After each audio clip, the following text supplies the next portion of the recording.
the yunus government in Bangladesh has formed a panel to evaluate the constitution, sparking concerns about the future of constitutional protection for Hindus in the country.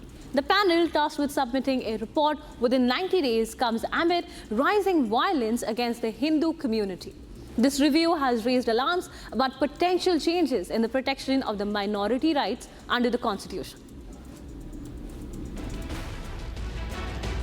The Bangladeshi interim government announced a 9-member constitutional reform commission to review and evaluate the constitution.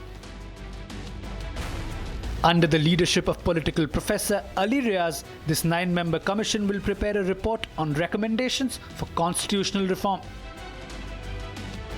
The panel is likely to submit a report to the interim government within 90 days.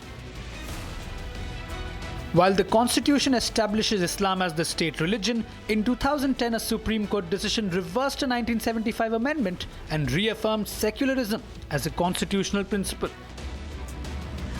Notably, not a single Hindu has been featured in this panel for constitutional reforms. The dangerous step comes at a time when Hindus continue to face rampant existential threats in Bangladesh.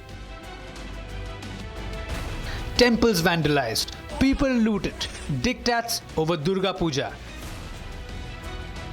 Despite that, the yunus government continues to shoot the denial card.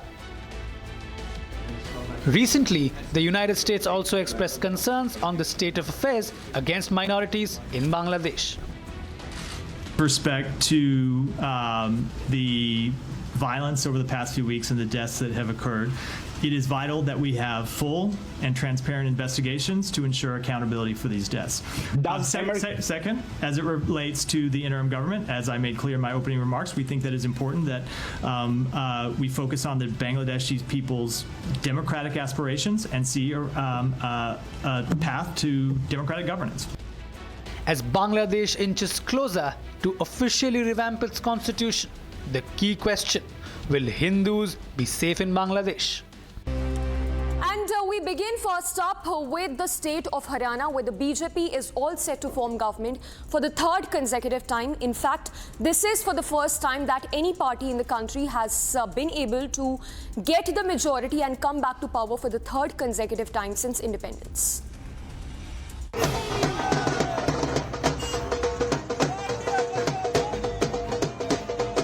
For the first time since independence, a party has secured a hat-trick in the state. Watch these jubilant scenes as BJP celebrates its unprecedented win in Haryana. With Brahmins, Punjabis and OBC candidates dominating its candidates list, the non-Jat gamble paid off. जो हमने सेवा ईमानदारी से पिछले 10 वर्षों के अंदर की है, मैं उस आधार के ऊपर कह सकता हूं कि हम तीसरी बार हरियाणा के अंदर एक तरफा सरकार बना रहे हैं।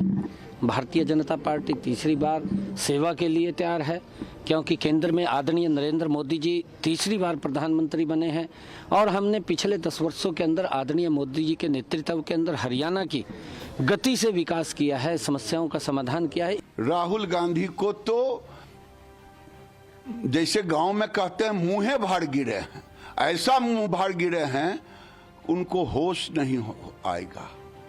और हरियाणा की जनता ने सबक सिखा दिया, मोदी पर भरोसा किया, जुमला राहुल के जुमले पर नहीं भरोसा किया।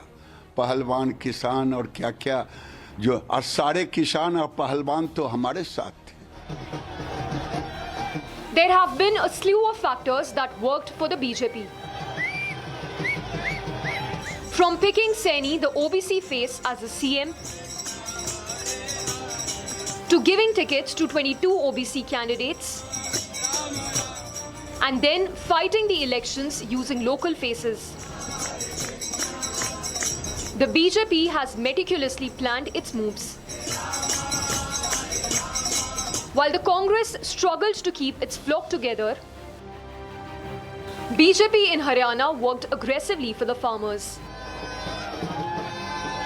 Being the only state to procure 24 crops on MSP, BJP has towed the pro-farmers line for long. Bharatiya Janata party ने 10 साल के अंदर इतना काम किया, करोड़ों रुपए की सौगात मिली है हर स्टेट को, हर विधानसभा में इतना पैसा लगाया है, चाहे वो वाटर बॉक्स है, 24 घंटे लाइट है, चाहे ईमानदारी से नौकरियां दी हैं, चाहे जितने भी काम है, गुंडागर्दी खत्म करी है, ये सारा का सारा भारतीय जनता पार्टी को सुने जाता है। लगातार 10 वर्षों से जो पारदर्शी सरकार, सबको न्याय देने वाली सरकार 10 साल हरियाणा प्रदेश में रही है, ये उसी का रिजल्ट है। हरियाणा की जनता ने आज तीसरी बार भारतीय जनता पार्टी की सरकार पर मोहर लगाकर कमल के फूल को जिताने का काम किया है। While for Congress the drubbing is rather embarrassing, that celebrated a little too soon, only to end up disappointed. From the Khatakhat promise to Bhupinder Hooda versus Selja Kumari camp in fighting, or even relying heavily on Jat votes, the factors for Congress loss are many. और BJP को भी मैं कहूँगी कि अभी थोड़ा संयम सबको रखना चाहिए। राजनीति में हम सभी लोग हैं, हम सभी प्लेयर्स हैं, पार्टियां हैं, और सब संयम रखें। नतीजे आते हैं, उसी की रिस्पेक्ट होती है। The ball is now in BJP's court. Rebel JJP that severed ties with BJP a few months ago said allying with BJP is not an option. Will the JJP rethink? And the bigger question being, will BJP take the JJP back in its fold or rope in independents to form government in Haryana?